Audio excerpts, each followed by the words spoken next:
En este módulo lo que vamos a ver es principalmente lo que es la prosopografía.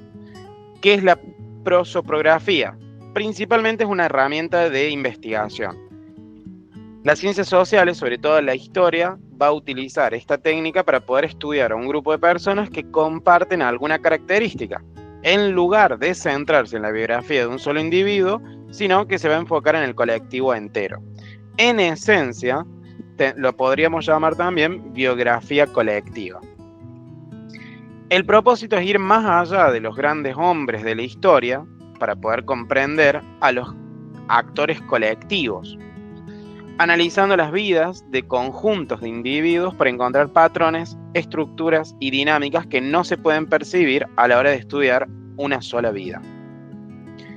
En este contexto, la prosopografía se convirtió en una forma de dar voz a aquellos grupos históricamente relegados, permitiendo a los investigadores examinar a las clases medias, a los gremios de artesanos, a los miembros de movimientos políticos e incluso a minorías, a través del análisis de sus trayectorias de vida. La prosopografía lo que busca responder son preguntas como: ¿quiénes eran los miembros de un determinado grupo social? ¿De dónde venían? ¿Cuál es su origen social y educativo? ¿Cómo se movían a lo largo de su vida? ¿Y con quién se relacionaban? Al recopilar y analizar todos estos datos, vamos a poder identificar características comunes y tendencias grupales que van a revelar la estructura y el funcionamiento de la sociedad en un momento y en un lugar específico, desde la mirada, desde un colectivo en particular.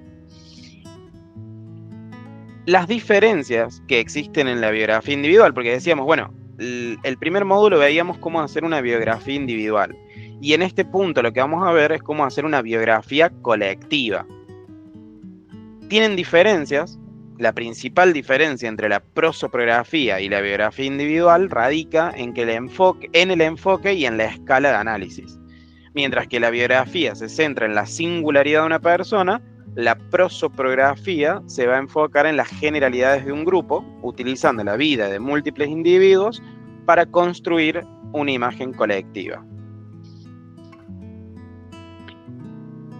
Vamos con diferencias. Bueno, por un lado está el objetivo que tiene el estudio de la biografía individual y el objetivo del estudio que tiene la prosopografía. La biografía individual, su meta es poder comprender en profundidad la vida de un solo individuo. Va a explorar cómo su trayectoria personal, sus motivaciones, sus decisiones, sus relaciones y el impacto específico que tuvo en su entorno y en la historia. El objetivo final es capturar la esencia de un individuo para explicar su lugar en la historia. Es un análisis cualitativo, intensivo y detallado. En cambio, la prosopografía lo que haría, o su objetivo, no es solo entender a un individuo, sino identificar los patrones de estructuras y dinámicas que son comunes a un colectivo. Busca responder qué rasgos compartían los miembros de la élite de una época, qué rutas de movilidad social eran comunes para un gremio profesional, cómo se formaban las redes de poder. Es un análisis cuantitativo y extensivo que utiliza la información individual como datos para una conclusión grupal. Otra diferencia que tiene está relacionado con el método y las fuentes que utilizan. La biografía individual, la técnica es más bien narrativa e interpretativa.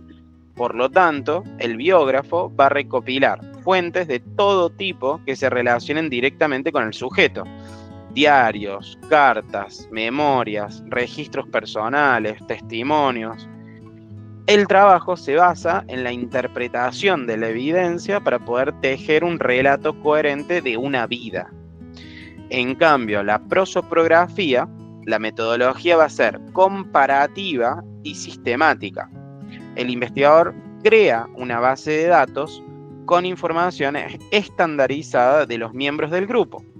Entonces, si vamos a estudiar a 20 individuos, Esto lo vamos a ver al final del día y vamos a ver cómo hacer estas bases de datos. Y si bien existen programas que por ahí, de hecho hay algunos que están están dentro del paquete Office, que es el Access. El Microsoft Access es un programa de Microsoft que te sirve para hacer bases de datos. Sin embargo, también se pueden hacer con Excel. No hay ningún problema con eso. La idea principalmente es definir cuáles van a ser los 10, 15, 20, 30 sujetos de un mismo grupo y poder analizar de cada uno de esos individuos cuál es su origen, qué nivel educativo tuvieron, qué profesiones tenían, cómo estaban construidas sus familias, qué religión tenían, cuál era su poder adquisitivo, ¿no? En dónde se ubicaban geográficamente, dónde trabajaban y dónde vivían, por ejemplo. Y para poder hacer esto, o sea, para poder armar esta base de datos y para poder construirla, las fuentes que vamos a utilizar tienen que ver más con cosas masivas y seriales.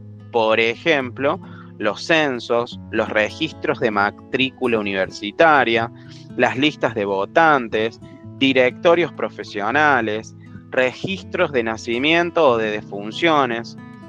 El trabajo se asemeja al de la demografía o al de la sociología, donde se analizan grandes conjuntos de datos para detectar tendencias. La mayoría provenían de un determinado lugar o en realidad este grupo de personas vienen de diferentes lugares geográficos. Eso me va a hablar que esa población puede ser más heterogénea o menos heterogénea dependiendo, por ejemplo, de su lugar de origen. Si todos venían de España, es una cosa. Si tengo de estas 40 personas que quiero investigar, son de diferentes países, también van a aportar lo que traen de sus lugares, de sus lugares de nacimiento, con sus costumbres, sus culturas, y nos va a dar que ese grupo particularmente es heterogéneo debido a de dónde provienen cada uno de sus integrantes. Otra cosa que tienen diferente estas dos formas de trabajo, de la biografía individual o de la prosopografía, es el tipo de conclusiones a las cuales vamos a llegar. La biografía individual nos habla de conclusiones que son específicas y narrativas. Por ejemplo, el general X estuvo influenciado por su infancia en la pobreza y mostró una gran lealtad hacia los soldados de origen humilde. Esa conclusión se va a enfocar en el impacto que tuvo ese individuo en ese contexto, ¿no? Pero estamos hablando principalmente de ese individuo. Por eso hablamos de conclusiones específicas y narrativas. En cambio, la prosopografía o la biografía colectiva, las conclusiones a las cuales vamos a llegar, nos hablan de condiciones sociales, condiciones económicas, condiciones culturales que afectan a todo el grupo y no solo a una persona. En este sentido, la prosopografía ilumina las fuerzas invisibles que moldean el comportamiento colectivo. Hay muchos investigadores que lo que hacen es, primero, estas son investigaciones de años, lo que hacen primero es hacer las biografías individuales de manera profunda de cada uno de los participantes de ese colectivo y luego, por otro lado y en otro tipo de investigación, unirlas, ¿no? Y si no, lo que se hace es una visión más general, sin entrar en tanto detalle los detalles que puede llegar a aportar una biografía individual, detalles más generales de cada uno de estos individuos y sobre todo detalles que se puedan comparar. Lugar de origen, credo religioso, lugar de residencia, fecha de defunción, motivos. A su vez, la prosopografía no es una ciencia. En realidad, como decíamos desde el principio, es un método, es un método de investigación o es una herramienta de investigación que principalmente lo vamos a ver en varias ramas de las ciencias sociales. Por un lado, lo vamos a encontrar en la historia social, que se utiliza para estudiar a los grupos que no son de élite. O sea, trabajadores, activistas, grupos, minorías, y ayuda a entender la movilidad social y las redes de poder de una época. Por otro lado, también lo utiliza la sociología. Va a ayudar, la prosopografía va a ayudar a la sociología a visualizar y entender las conexiones y estructuras del poder entre los miembros de un grupo. Y también lo utiliza la demografía, a la prosopografía, para poder estudiar patrones de población de colectivos específicos, como inmigrantes o como determinadas familias de la historia, ¿no? De hecho, si quisiéramos estudiar una familia entera, que ya más adelante lo vamos a hablar, en realidad no se está haciendo una biografía, lo que se está haciendo es una prosopografía del estudio de tal familia en la historia, qué características tiene cada uno de los componentes de esa familia, su postura política, de cuál es su origen, ¿no? Para llegar a una conclusión general de esa familia. Y por otro lado, tengo la posibilidad de estudiar la biografía individual de cada uno de los componentes de esa familia.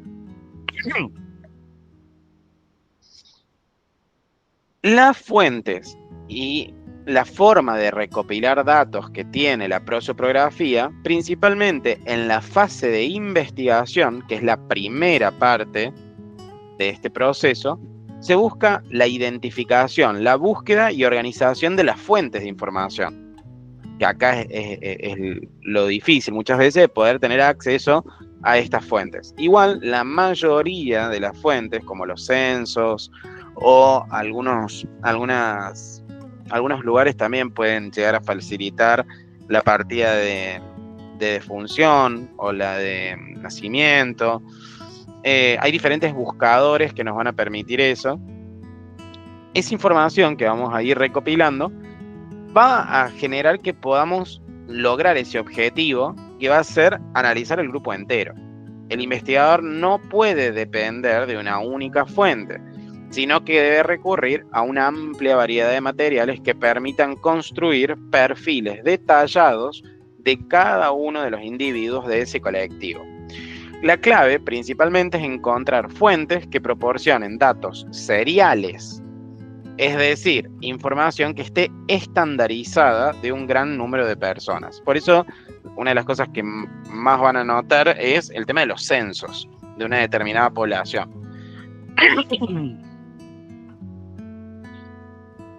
Ahora, habíamos visto que en la biografía teníamos las fuentes primarias y las fuentes secundarias.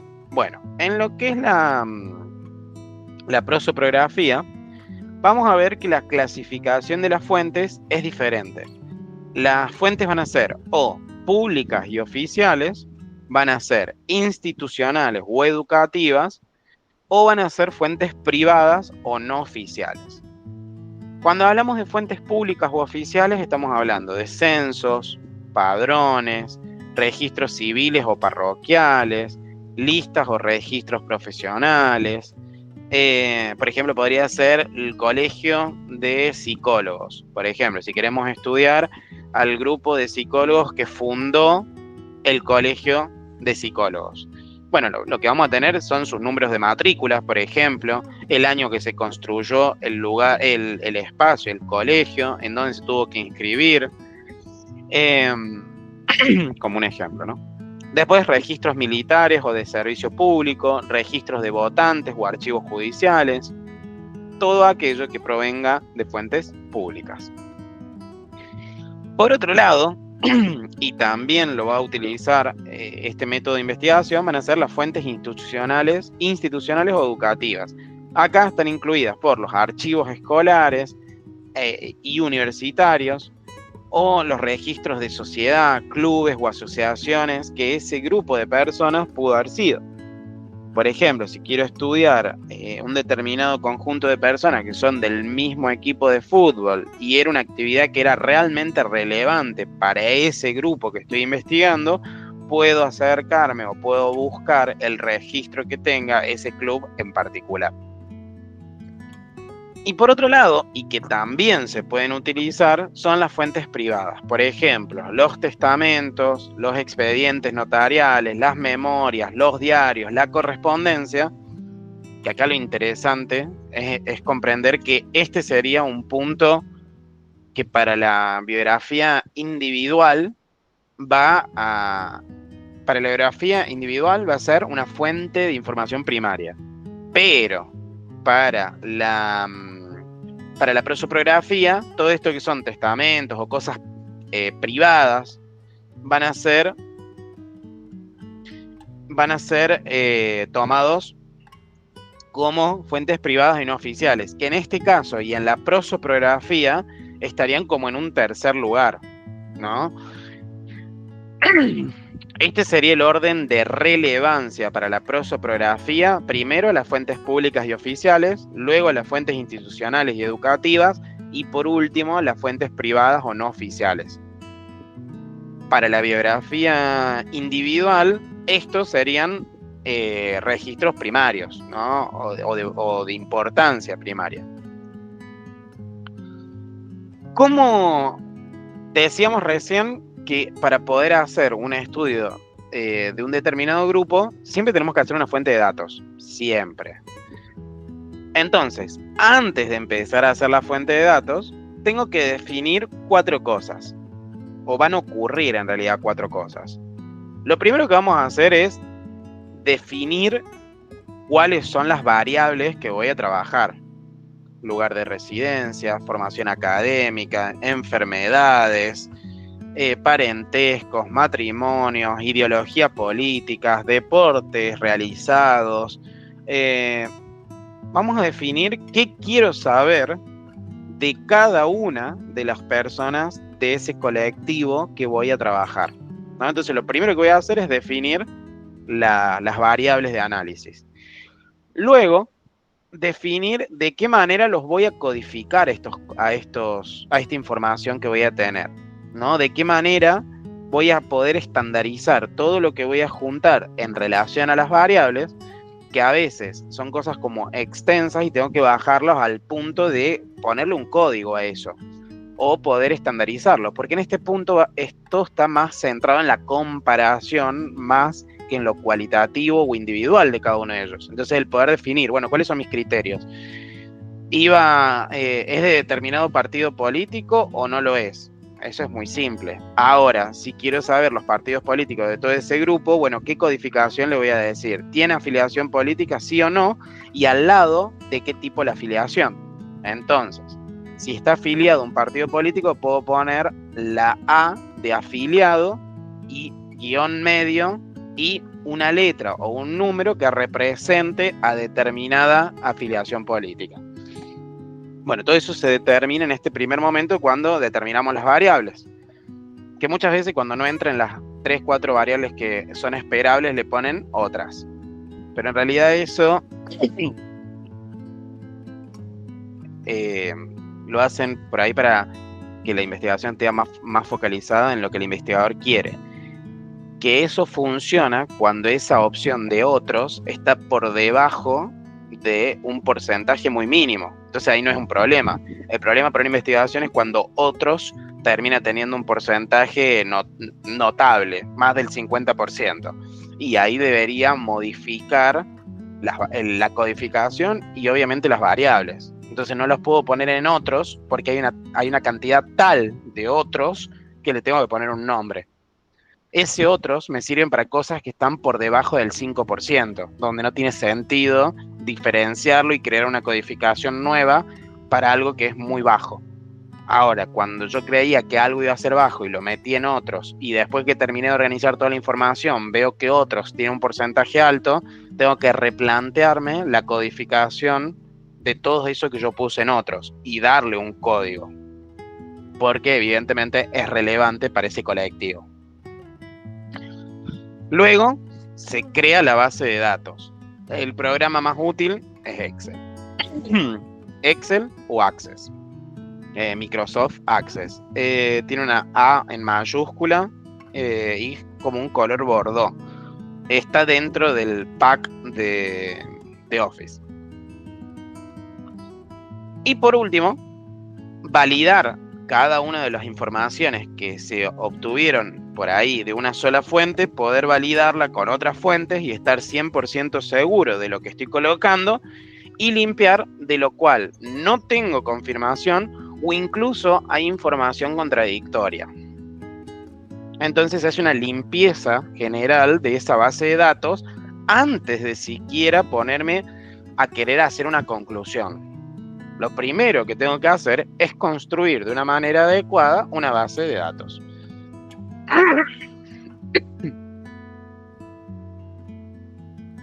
Ahora, ¿qué fuentes podemos usar? Como ya habíamos nombrado recién, las públicas, las institucionales y las privadas y las no oficiales, viendo la forma en cómo estructuro esta información que habíamos dicho antes dentro de esta base de datos, diferenciándolas. Que esto también es importante, poder diferenciar que esa información, cuando la coloco, también poder asignarle una validez. Esa validez va a estar determinada, la más alta validez son las fuentes públicas y oficiales, validez media, fuentes institucionales y educativas, y validez baja, pero eso no quiere decir que no sea válida, pero sí que tiene una validez menor, son las fuentes privadas. ¿Esto qué quiere decir? Que si una fuente pública dice que determinada persona se murió en tal año y un cuaderno o un diario privado dice que murió 2 años después, para que la investigación sea tomada en serio, tenemos que usar la fuente pública y oficial. Esto no quiere decir que no sea cierto lo que dice ese diario. Tal vez hubo una alteración de un documento público que dice que murió 2 años antes, ¿no? Pero es importante poder diferenciarlo. Después, lo que se puede hacer cuando ocurre una cosa así, que una fuente pública no coincide con una fuente privada, pero del mismo sujeto, o de un familiar directo que deja anotada una fecha que no coincide con los patrones públicos, lo que se puede hacer es una biografía individual e ir a fondo de por qué puede ser que este dato no esté en coherencia. Ahora, para la prosopografía, como no le interesa lo individual, no le interesa si murió 2 años antes o 2 años después, le interesa el resultado del colectivo. Entonces necesita de estas fuentes públicas.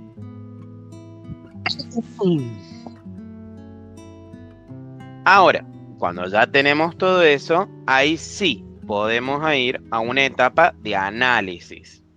La fase final y más importante de la prosopografía es el análisis del grupo, donde los datos recopilados se utilizan para sacar conclusiones significativas sobre el colectivo en estudio. No basta con tener una base de datos, el verdadero valor del método reside en la capacidad de interpretar esa información para explicar las dinámicas sociales y estructurales. Una de las cosas que vamos a buscar es la identificación de patrones y características comunes, orígenes sociales y geográficos, educación y trayectoria profesional, redes de parentesco o de matrimonio.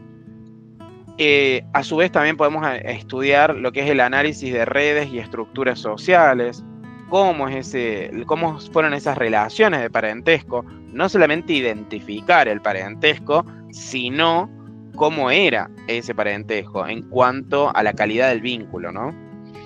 ¿Qué relaciones profesionales y de negocio existían? Por ejemplo, en determinado grupo, ¿se relacionaban lo económico con lo grupal? ¿Sí o no? O estaban unidos por lo político, pero en cuanto a lo económico, cada uno seguía con sus proyectos aparte. Y las relaciones, sobre todo, de los vínculos entre cada uno de esos componentes de ese colectivo que estamos en análisis.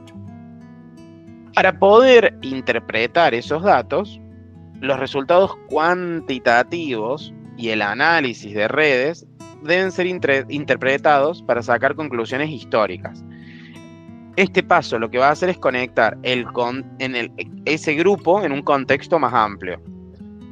Entender causas y consecuencias que este grupo generó, ya sea que el entorno generó en el colectivo o el colectivo en el entorno, Por otro lado, si el entorno, si el colectivo al cual estamos analizando muestra modificaciones con el paso del tiempo, o muestra una estereotipia, o muestra una rigidez y una falta de avance, o sea, mantiene ciertas costumbres, mantiene ciertos valores, ciertas formas de vincularse, y luego la verificación de la hipótesis, ¿no? La prosoprografía es un método que transforma información dispersa sobre la vida de individuos en un relato estructurado y analítico del colectivo al cual pertenecen. Los datos no son el fin, sino la herramienta para poder entender la complejidad de la historia social de ese colectivo. Principalmente para poder identificar patrones, vamos a encontrar primero el análisis y el origen de la procedencia de esos individuos. O sea, ¿cuál es el origen geográfico de cada uno de esos individuos? ¿Cuál es el origen social, la clase social de la cual provienen? Por otro lado, hacer análisis de profesión y trayectoria profesional, redes profesionales, distribución de la riqueza y el poder. Por otro lado, hay que hacer un mapeo de interacciones, que esto tiene que ver con poder hacer árboles genealógicos, sobre todo si los componentes de ese colectivo están asociados. Si no, no tiene sentido hacerlo. Lo mismo que redes de profesionales y de negocio, ver si tiene coherencia o es relevante para el análisis que estoy haciendo de ese grupo. Si es un grupo que es estudiar los artesanos de determinado momento histórico, ahí las redes profesionales y de negocio son importantes. En cambio, si estoy estudiando una familia, puede ser un dato más, pero no va a ser el eje.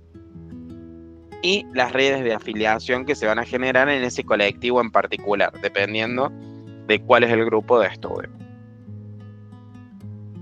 Para poder hacer una interpretación de la estructura social, vamos a tener que identificar clústeres o nodos centrales. ¿Qué quiere decir esto? Los nodos tienen que ver que cuando yo gráficamente represento a este grupo de individuos en cómo se vinculan, esto quiere decir que todos se vinculan con todos, o hay una cabeza que se vincula con cada uno de los participantes, o hay un grupo de tres familias que se asocian en una familia mayor. O sea, es identificar redes de afiliación literalmente con flechas, cuadrados y círculos. O sea, identifico y le doy una forma geométrica a cada uno de los integrantes de ese grupo que estoy estudiando y qué vínculos o relación directa existe entre cada uno de ellos.